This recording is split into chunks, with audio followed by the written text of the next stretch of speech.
Hello नमस्कार दोस्तों, स्वागत है आप सभी का आपके अपने चैनल सुमित एकेडमी पर। कैसे हैं आप सभी लोग? उम्मीद करते हैं कि आप सभी लोग बढ़िया होंगे। और जिन लोगों ने यहाँ पर अप्लाई किया था सीटेट के एग्ज़ाम के लिए, सीटेट के एग्ज़ाम से रिलेटेड आज आपकी ये पहली वीडियो है। इस वीडियो में हम लोग ये देखेंगे कि आपको तैयारी कैसे करनी है, एक सही स्ट्रेटजी क्या होती है किसी भी एग्ज़ाम को क्रैक करने के लिए। छोटी से छोटी चीज़ों के बारे में हम लोग यहाँ पर डिस्कस करने वाले हैं, क्योंकि अगर आप लोग पढ़ाई करते रहोगे और सही तरीका नहीं पता होगा, सही एक रणनीति आप नहीं अगर बनाएँगे, तो फिर आपका एग्ज़ाम हो सकता है कि क्वालीफाई ना हो पाए। तो अब देखो, बहुत सारे ऐसे बच्चे होंगे जिन लोगों ने यूपी टेट के लिए अप्लाई किया था, किसी कारणवश यूपी टेट नहीं हो पाया, तो अब उनके पास में बस यही रास्ता है एक सीटेट। कि यूपी की अगर हम बात करें तो उत्तर प्रदेश में जितना वैलिड यूपी टेट होता है उतना ही वैलिड आपका सीटेट भी है। ठीक, अभी तक तो वैलिड है, आगे का नहीं कह सकते, गवर्नमेंट के ऊपर डिपेंड करता है क्योंकि गवर्नमेंट यहाँ पर बाध्य नहीं। तो अगर आपको ये मौका मिलता है भाई सीटेट का, जो कि मिलना भी चाहिए और मुझे लगता है कि मिलेगा भी, तो सीटेट को कैसे क्वालिफाई करके आप उस रेस में आ सकते हैं जिस रेस में आप पीछे हो गए थोड़ा सा, तो आप वहाँ तक पहुँच सकते हैं। उन बाकी बच्चों के साथ में आप सुपर टेट की तैयारी कर सकते हैं।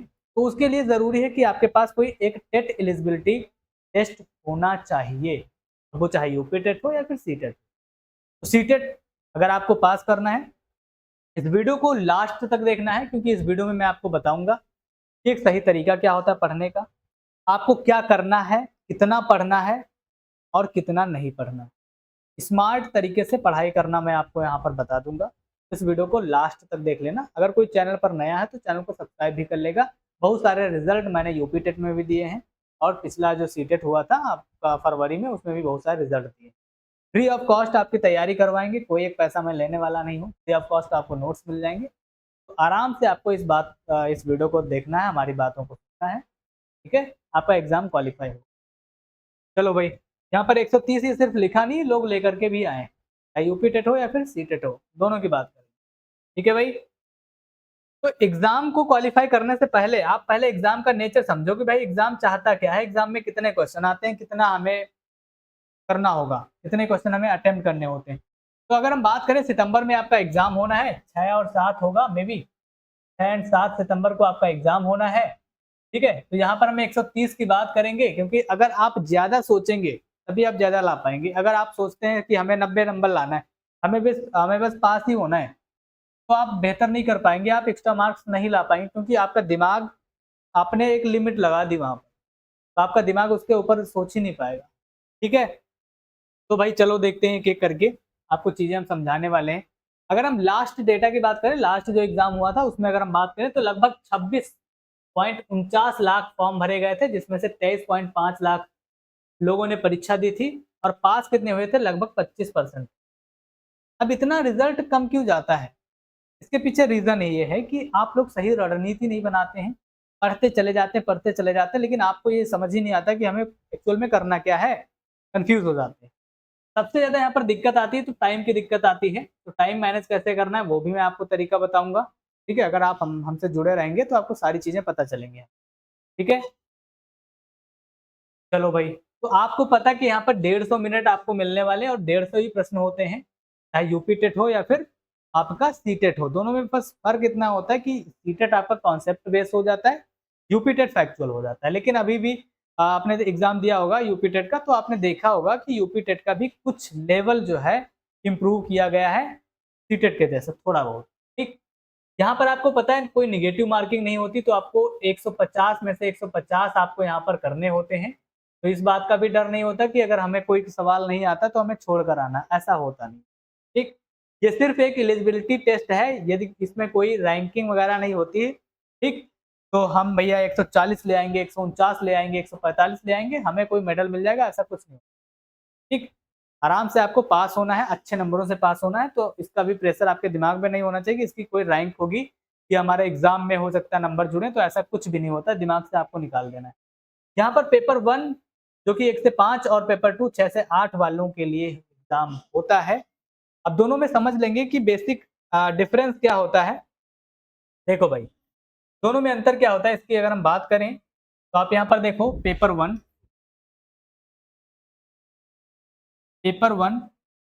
ठीक है, एक साइड में हम यहाँ पर लिखेंगे पेपर टू। ठीक, दोनों में डिफरेंस क्या होता है, कौन से सब्जेक्ट में कितने नंबर का आता है, इसकी बात हम लोग कर लेते हैं पहले, ज़्यादा बेहतर आपको समझ में आएगा। ठीक है, पेपर वन में आपको पता है कि सबसे पहले आपकी आ जाती है सीडीपी आ जाती है, उसके बाद आपका मैथ आता है,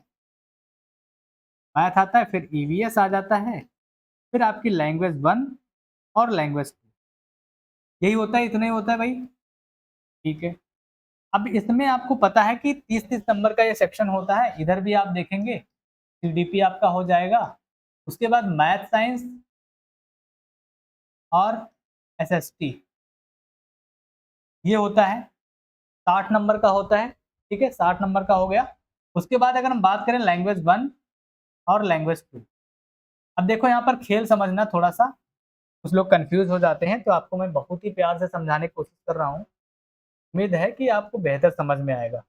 यहाँ पर सीडीपी आपका 30 नंबर का पूछा जाता है, मैथ भी 30 नंबर का, 30 नंबर का, 30 और 30। ठीक, अब इसमें अगर हम बात करें तो 15 का कंटेंट आता है, 15 का आपका आता है पेडागोजी। ठीक, ऐसे ही आपका 15 का कंटेंट और 15 का पेडागोजी यहाँ पर पूछा जाएगा आपसे।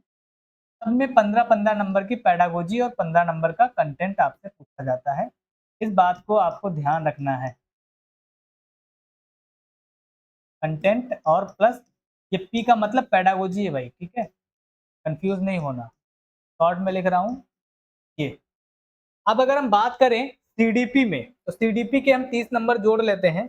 अगर हम सीडीपी के 30 नंबर ये पूरे जोड़ लेते हैं और इसमें से 15 नंबर ये 15 जो पेडागोजी का वेटेज है, इसको अगर हम पूरा ऐड कर देते हैं तो यहाँ पर 90 नंबर निकल करके आ जाता है, 90 मार्क्स। अब चाहो तो काउंट कर लेना। ठीक है, ये 90 नंबर आपके निकल करके आ जाते हैं। तो कहने का मतलब ये है कि पेपर वन की अगर आप तैयारी कर रहे हैं तो आपको पैडागोजी भैया अगर आप छोड़ देंगे, आप सोच रहे हैं कि पैडागोजी में समझ नहीं आती है, छोड़ देते हैं, तो स्किप करना यहाँ पर बहुत बड़ी बेवकूफ़ी हो जाएगी, क्योंकि यही गेम चेंजर होता है। ये क्या भैया, गेम चेंजर है भाई। ठीक है, गेम चेंजर है। गेम चेंजर का मतलब बिना पैडागोजी आप पास नहीं होंगे, ठीक है, फेल हो जाएंगे। बचा कितना, आप 60 नंबर में पास थोड़ी हो जाओगे, तो पैडागोजी से तो आपको प्यार करना ही पड़ेगा, है ना। अब उसके बाद अगर हम बात करते हैं यहाँ पर, अगर हम बात करें कि आपका पेपर टू में, तो यहाँ पर भी 30 नंबर का आता है, मैथ साइंस 60 नंबर का आएगा, जिसमें आपका 20 नंबर का पैडागोजी रहेगा। 20 नंबर या फिर 20 क्वेश्चन बोल दो, पैडागोजी रहेगा, 10 आपके मैथ के, 10 साइंस के, या फिर अगर सोशल साइंस है तो 20 नंबर वहाँ। ठीक, लैंग्वेज वन में भी अगर हम बात करें तो 15 नंबर का कंटेंट और 15 नंबर की आपकी पैडागोजी आएगी। यहाँ पर भी 15 नंबर कंटेंट प्लस 15 नंबर की पैडागोजी आएगी। तो अगर इसकी हम बात करते हैं तो अब यहाँ पर देखा भाई 30 नंबर, यहाँ पर ये 20, ये आपके 15-15, टोटल कितना हो गया भाई, जोड़ लो, टोटल आपके 80 मार्क्स हो जाते हैं।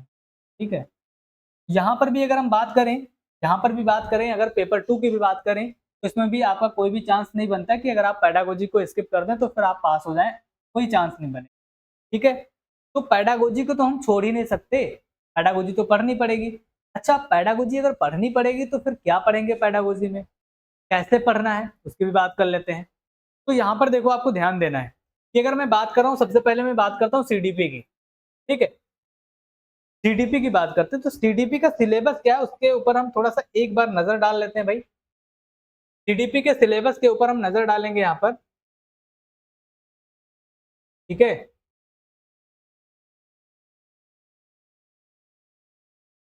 सीडीपी का सिलेबस आपको मैं दिखा देता हूँ यहाँ पर,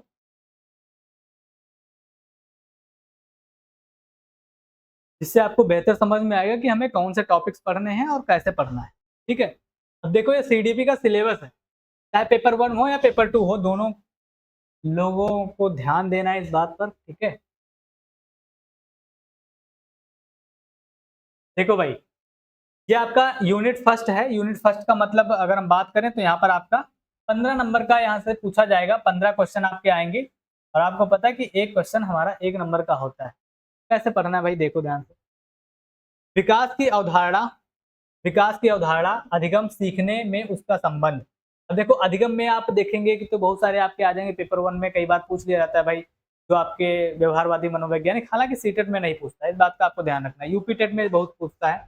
तो विकास की अवधारणाओं के बारे में आपको पढ़ना है, बाल विकास के सिद्धांत के बारे में पढ़ना है, आनुवंशिकता एवं वातावरण का प्रभाव, सामाजिकरण प्रक्रिया, सामाजिक संचार और बच्चे, शिक्षक, माता पिता, ये सब सारी चीजें। पियाजे, कोहलबर्ग, वाइगोस्की, निर्माण एवं समालोचनात्मक दृष्टिकोण। अब देखो यहाँ पर अगर हम बात करें सीटेट की रीढ़ की हड्डी, सीटेट की रीढ़ की हड्डी की बात करें तो ये भाई आपके हैं पियाजे साहब हो गए, कोहलबर्ग हो गए, वाइगोस्की हो गए, बहुआयामी सिद्धांत वाले भाई साहब हो गए जो हार्वर्ड गार्डनर है, सॉरी बहुबुद्धि सिद्धांत, जो बहुबुद्धि सिद्धांत है जो हार्वर्ड गार्डनर है वो हो गए। तो ये जो है मनोवैज्ञानिक, ये रीढ़ की हड्डी हैं, ये 8 से 10 नंबर आपको दे करके जाएंगे सीटेट में। तो अगर आपको लगता है कि इनको पढ़ करके हम अच्छा कर सकते हैं तो लगता ही नहीं, यहाँ पर आप कर भी लेंगे। ठीक है, देखो भाई उसके बाद अगर हम बाल केंद्रित की बात करेंगे, प्रगतिशील शिक्षा की बात करेंगे, बुद्धि की संरचना पर समालोचनात्मक दृष्टिकोण, बहुआयामी मल्टी डायमेंशनल इंटेलिजेंस की अगर बात करेंगे, उसके बाद भाषा एवं विचार एक दूसरे को कैसे प्रभावित करते हैं, यहाँ से भी सवाल बन जाता है। उसके बाद बात करेंगे लैंगिकता एक सामाजिक निर्मित के रूप में लैंगिक भूमिकाएं, इसको हम बोल लेते हैं भाई जेंडर, आपका चैप्टर हो गया ये। शिक्षार्थियों में व्यक्तिगत भिन्नताएं, इंडिविजुअल डिफरेंस की बात करेंगे। अधिगम के लिए मूल्यांकन, सीसीई की हम लोग बात करेंगे, पूरा चैप्टर आपको पढ़ाया जाएगा यहाँ पर। ठीक है, मूल्यांकन मैंने आपको बताया कि भाई मूल्यांकन सतत एवं व्यापक मूल्यांकन, इसमें आप देखेंगे दृष्टिकोण एवं व्यवहार, शिक्षार्थियों की तत्परता स्तर, ठीक है, उसको आंकने के लिए उपयुक्त प्रश्न तैयार करना, किस प्रकार से बच्चों को पढ़ाना है, सारी चीजें आप यहाँ पर देखेंगे। तो ये सारी थियरी आपको पढ़नी है, कहाँ से पढ़नी है वो भी आपको बताया जाएगा। ठीक, चलो भाई उसके बाद हम बात करते हैं यूनिट सेकंड की। अगर हम बात करें यूनिट 2, अब इसमें देखो यहाँ से आपके 5 क्वेश्चन बनेंगे, समावेशी शिक्षा की अवधारणा एवं विशेष आवश्यकताओं वाले बच्चों की समझ। यहाँ से आपके अधिगम अक्षमता वाले जो सवाल बन जाते हैं, समावेशी शिक्षा क्या होता है, वहां से सवाल बन जाता है। तो टोटल 5 नंबर का यहाँ से आप देख सकते हैं, 5 नंबर का हिसाब किताब आपका यहाँ पर बन जाता है। यहाँ पर बात करें तो विभिन्न पृष्ठभूमि से आने वाले शिक्षार्थियों को संबोधित करना किस प्रकार से करेंगे। आपको पता है कि बहुत सारे कल्चर हैं, बहुत सारे रीति रिवाज हैं समाज में चल रहे हैं, तो अलग अलग प्रकार के बच्चे होते हैं, उनका एक साथ में समावेशन करके बच्चों को कैसे पढ़ाना है उसकी बात करेंगे। अधिगम कठिनाइयों की बात करेंगे, जो लर्निंग डिसेबिलिटीज होती हैं उसकी बात करेंगे। प्रतिभाशाली, रचनात्मक और विशेष क्षमता वाले विद्यार्थियों को संबोधित करना, इनसे रिलेटेड आपके 5 नंबर यहाँ पर देखने को मिलेंगे। यूनिट 3 की अगर हम बात करते हैं तो यूनिट 3 में आपको ध्यान देना है, यहाँ पर बच्चे कैसे सोचते हैं और सीखते हैं, ये आपका पैडागोजी है। पैडागोजी मतलब क्या होता है, शिक्षण शास्त्र, कि किस प्रकार से बच्चों को पढ़ाना है, बच्चों की थिंकिंग कैसे काम करती है, बच्चे क्या सोचते हैं, बच्चे कौन सी उम्र में किस प्रकार की एक्टिविटी करते हैं, ये सारा नॉलेज आपको होना चाहिए। नॉलेज तभी होगा जब आप लोग यहाँ पर बेहतर पढ़ाई करेंगे। ठीक है, अब देखो यहाँ पर बच्चे कैसे सोचते हैं, कैसे और सीखते हैं, बच्चे स्कूल प्रदर्शन में कैसे और क्यों असफल हो जाते हैं, शिक्षण और अधिगम की मूल प्रवृत्तियां, प्रक्रियाएं, सॉरी। उसके बाद समस्या समाधानकर्ता और वैज्ञानिक अन्वेषक के रूप में बालक, बच्चों में अधिगम की वैकल्पिक अवधारणाएं, इन सभी चीजों के बारे में आपको पढ़ना है। और कुछ चैप्टर्स यहाँ पर टॉपिक्स दिए गए हैं, जैसे कि हम कॉग्निशन की बात करें, मोटिवेशन की बात करें, अधिगम को प्रभावित करने वाले कारक, ये सारी चीजें आपको यहाँ पर पढ़नी होंगी सीडीपी में। अब ये सारे चैप्टर आपको कहाँ पर मिलेंगे, कैसे पढ़ना है, इसकी भी बात कर लेते हैं। चलो भाई इसकी भी अगर हम बात करते हैं तो ध्यान से देखना है। यहाँ पर हम आपको लेकर चलते हैं अपने यूट्यूब चैनल के ऊपर। तो यहाँ पर जो यूट्यूब चैनल के ऊपर आप जाएंगे, यूट्यूब चैनल के ऊपर जब आप यहाँ पर जाएंगे तब आपको करना क्या है, आप जाएंगे प्लेलिस्ट वाले सेक्शन में। प्लेलिस्ट के ऊपर यहाँ पर आपको क्लिक कर देना है, सबसे नीचे आना है, यहाँ पर आपको दिखेगा सीटेट जुलाई 2025 के लिए मैंने यहाँ पर 21 लेसन आपको पढ़ा रखे हैं, 21 चैप्टर, क्योंकि सिलेबस चेंज नहीं हुआ है, एज इट इज आपका वही सिलेबस है। तो यहाँ पर जो 21 वीडियोज हैं ये आपको देख लेनी है। ठीक, यहाँ से आपकी थ्योरी कंप्लीट हो जाएगी और बेहतरीन तरीके से मैंने पढ़ा रखा है, तो आपको यहाँ से बहुत बढ़िया नॉलेज मिलेगा, डिटेल में पढ़ा रखा है, नोट्स भी आप बना सकते हो, ये देख लेना। ठीक है, उसके बाद अगर हम बात करें तो यहाँ पर आप देखेंगे कि परीक्षा वाले सभी प्रश्न यहाँ पर मैंने पूरी प्लेलिस्ट बना रखी है, 58 लेसन हैं यहाँ पर, इसको आप देख सकते हो। ठीक है, उसके बाद अगर हम बात करें तो यहाँ पर आप और भी देख सकते हो, जैसे मैथ पेडागोजी है 3 वीडियोस है, हिंदी पेडागोजी 2 वीडियोस है। ये सारे कॉन्सेप्ट वाली क्लासेस हैं, वो मैं बता रहा हूँ। कॉन्सेप्ट आपको नहीं पढ़ाए जाएंगे, कॉन्सेप्ट आपको यहीं से देखने होंगे, क्योंकि बार बार वही कॉन्सेप्ट पढ़ाना टाइम वेस्टेज होता है। तो इसलिए प्रैक्टिस सेट आपके चलेंगे, और ये जो कॉन्सेप्ट वाली वीडियोस मैं बता रहा हूँ ये आप यहाँ से जा करके देख लेंगे। ठीक है, उसके बाद थोड़ा सा आप यहाँ पर स्क्रॉल करेंगे तो आपको यहाँ पर मिल जाएगा।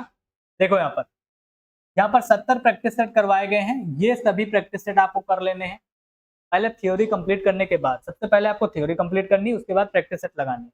ठीक है, चलो भाई। उसके बाद आप देखेंगे तो मैंने यहाँ पर रिवीजन क्लासेस भी कुछ चला रखी हैं, हालांकि रिवीजन क्लासेस आपकी अभी भी चलाई जाएंगी, के लिए आपको टेंशन नहीं लेनी है।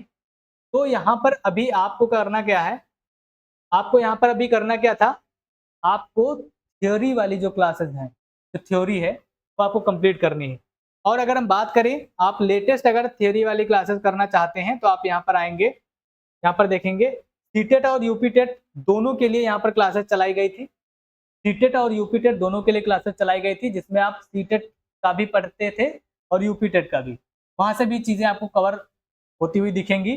वो भी आप क्लासेस चाहो तो कर सकते हो, चाहो तो आप वहां पर सीटेट वाली जो क्लासेस हैं स्पेशली वो भी कर सकते हो।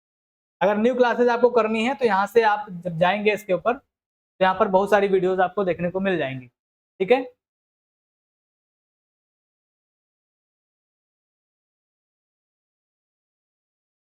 ठीक है। अब यहाँ पर देखो, ये पूरी प्लेलिस्ट आपकी ऐसे ओपन हो जाएगी, ये ऐसे प्लेलिस्ट आपकी ओपन हो जाएगी। इसमें जितने भी चैप्टर हैं, बस आपको ध्यान रखना है कि यहाँ पर जो आपके सिलेबस में हैं, जो सीटेट के सिलेबस में है, बस वही चैप्टर पढ़ने, बाकी एक्स्ट्रा नहीं पढ़ने। ठीक है, जैसे आपके पेवलाव, थॉर्नडाइक, स्किनर वगैरह या चाहो तो पढ़ सकते हो।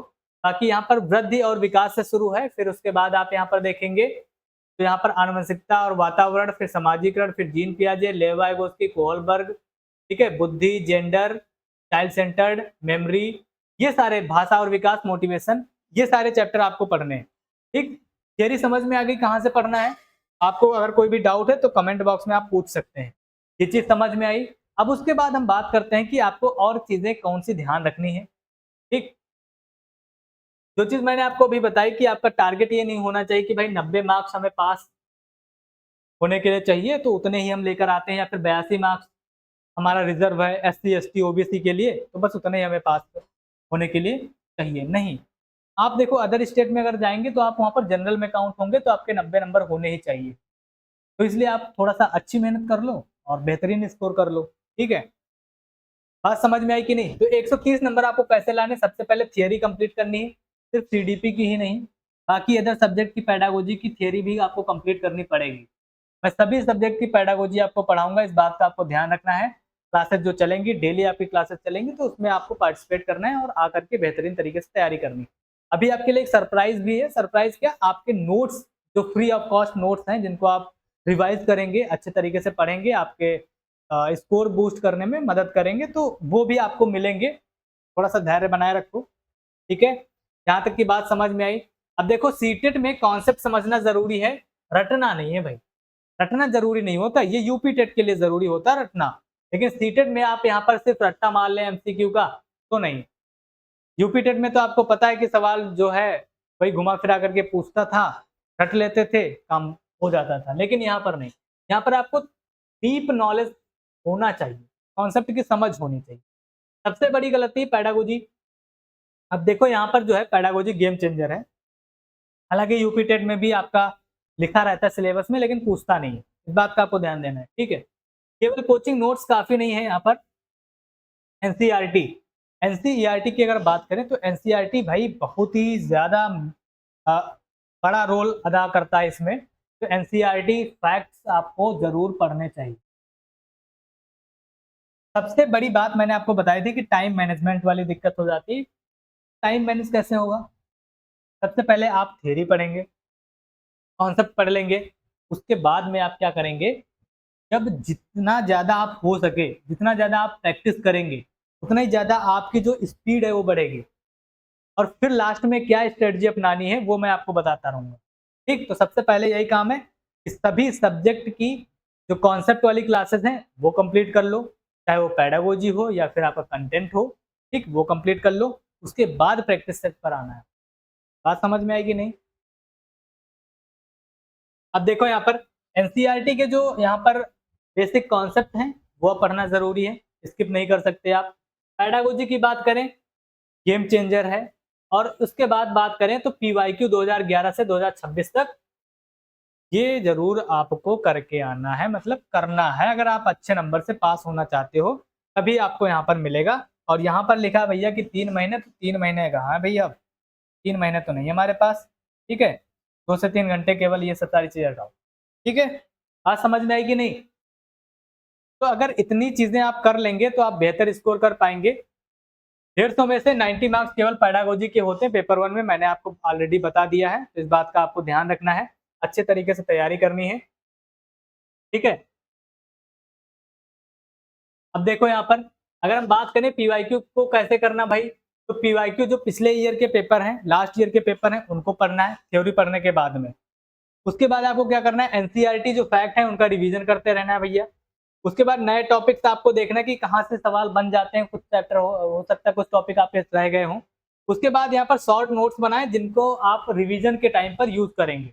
तो ये अगर लूप आपने अपना लिया, ये लूप अगर आप लोग अपनाते रहे, करते रहे चीजें, तो फिर आपकी बात बन जाएगी, आप बेहतर स्कोर करेंगे, ठीक है। अब देखो यहाँ पर मैंने सब्जेक्ट जैसे पेपर 2 की बात करी थी, तो पेपर 2 में आपको पता है चाहे मैथ हो, मैथ साइंस हो या फिर आपका हो एसएसटी, ठीक है, एसएसटी हो, तो दोनों में 60-60 नंबर का आता है, 40 नंबर का आपका कंटेंट रहता है और उसके बाद 20 नंबर की पेडागोजी रहती है, चाहे मैथ साइंस की बात करें या फिर सोशल साइंस। बात समझ में आई कि नहीं? तो ये चीज़ आपको ज़रूर समझ में आनी चाहिए, कोई कन्फ्यूज़न नहीं होनी चाहिए, ठीक है?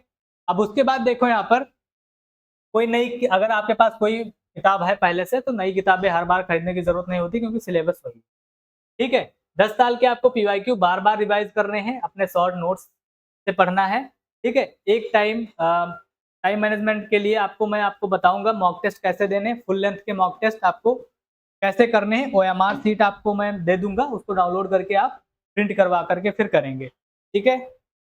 तो इस प्रकार से अगर जितनी चीज़ें मैंने आपको बताई हैं, अगर इन चीज़ों को आप लोग अप्लाई करेंगे, फॉलो करेंगे, तो फिर आप डेफ़िनेटली यहाँ पर एक अच्छा स्कोर कर पाएँगे। तो कोई भी एग्ज़ाम आपका ऐसे क्वालीफाई नहीं होता बिना रणनीति बनाए, बिना कोई प्लानिंग करे, आप यूँ ही करते चले जाएँगे तो फिर आप क्वालीफाई नहीं कर पाएँगे। तो उसके लिए ज़रूरी है एक सही गाइडेंस, जो कि मैंने आपको बताई चीज़ें किस प्रकार से करना। सबसे पहले थियरी कंप्लीट करनी है सारे सब्जेक्ट की, चाहे वो कंटेंट हो या फिर पेडागोजी की थियरी हो। सारी चीज़ें कंप्लीट करने के बाद में आपको पीवाईक्यू के ऊपर आना है और फिर 2011 से 2026 तक के पीवाईक्यू लगाने हैं। प्रैक्टिस सेट आपको यहाँ पर डेली करवाए जाएँगे, तो उससे पहले आपको थ्योरी कंप्लीट करनी है, अच्छे तरीके से कंप्लीट करनी है, शॉर्ट नोट्स बनाने हैं जो कि रिवीजन के काम आएँगे। और जैसा कि मैंने आपको बताया था कि आपको मैं यहाँ पर कुछ गिफ्ट देने वाला हूँ। गिफ्ट क्या मतलब, आपको बहुत सारी चीज़ें यहाँ पर नोट्स जो दिए जाएँगे पढ़ाई करने के लिए, तो वो कैसे मिलेंगे? सबसे पहले सुमित अकेडमी एप्लीकेशन को डाउनलोड करना है प्ले स्टोर पर, जहाँ से आप जाकर के दूसरे एप्लीकेशन को डाउनलोड करते हो। सुमित अकेडमी आप डाउनलोड करोगे, लॉगिन कर लेना, नॉर्मल प्रोसेस रहेगा। उसके बाद आना है आपको फ्री, यहाँ पर आना है, यहाँ पर देखो आपके ऐप में दिखेगा ऐसे इस प्रकार की 3 लाइन दिखेंगी। इसके ऊपर जब आप क्लिक करोगे, उसके बाद आपको कंटेंट के ऊपर आना है, देन आपको आना है डॉक्यूमेंट्स के ऊपर।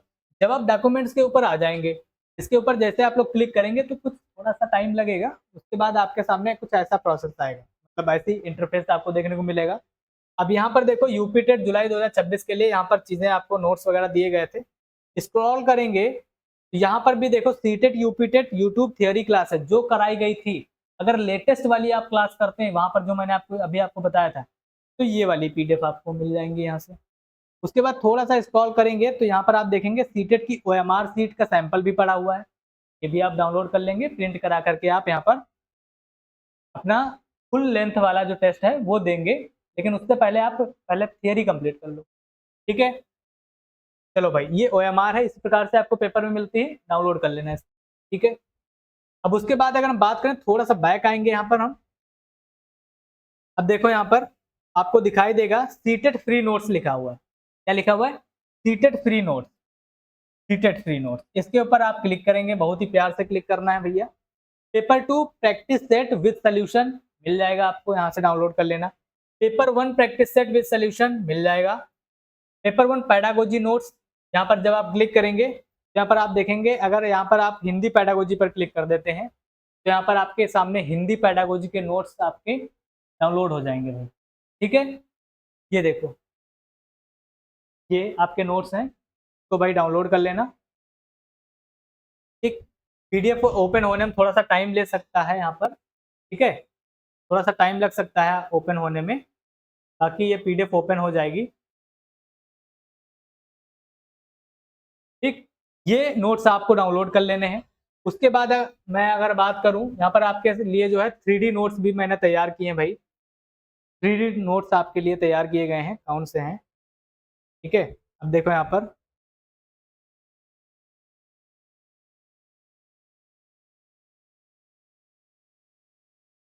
ईवीएस में अगर आप जाएंगे, यहाँ पर ईवीएस में अगर आप जाते हैं तो यहाँ पर देख पाएंगे, यहाँ पर ईवीएस में आपके लिए बहुत सारी चीजें बहुत ही अट्रैक्टिव, मतलब पीपीटी आप देखेंगे ना तो आपका दिल खुश हो जाएगा कि हाँ मेहनत करी गई है आपके लिए, वो भी फ्री में देने के लिए। ठीक है, शायद ही कोई टीचर ऐसा करता हो, फ्री में देने के लिए इतनी मेहनत कोई करे। ठीक है, अब देखो ये सीटेट के फ्री नोट्स हैं भैया, इसको डाउनलोड अभी भी अगर आप डाउनलोड करके नहीं पढ़ पाए और फेल हो जाते हैं तो फिर आप टीचर बनने लायक नहीं है। देखो मैं सच बोलता हूँ, मैं ये नहीं कि हाँ बैच बेचने के लिए आपको यूं ही चढ़ाता रहूं बताता रहूं, नहीं। अगर अभी भी इतना सारा कंटेंट देने के बाद में, इतना सारा चीजें बताने के बाद में भी आप नहीं कर पाए तो फिर आप क्या है टीचर बनो, बताओ। ठीक है, अब इसको डाउनलोड कर लेना। ये देखो 3D नोट्स आपके लिए तैयार किए गए हैं। ठीक है, 3D नोट्स हैं ये, इसको पढ़ना डाउनलोड करके, बहुत सारे चैप्टर के आपको मिल जाएंगे ईवीएस के। ठीक है, ईवीएस है, सीडीपी है, हर एक चैप्टर आपको मिल जाएगा यहाँ से देखने को। तो आप डाउनलोड करके आराम से पढ़िएगा, रिवीजन में काम आएगा। उम्मीद करते हैं कि जो हमारी स्ट्रेटजी वाली ये वीडियो है आपको पसंद आई होगी, और पसंद आए तो वीडियो को लाइक कर देना, शेयर कर देना अपने दोस्तों में। और सीटेट की अगर प्रैक्टिस सेट की वाली क्लासेस आपको करनी तो डेली आपको यहाँ पर क्लासेस मिलेंगी, तो चैनल को सब्सक्राइब कर लो। फिर मिलते हैं नेक्स्ट क्लास में, तब तक के लिए बाय बाय, जय हिंद, जय भारत।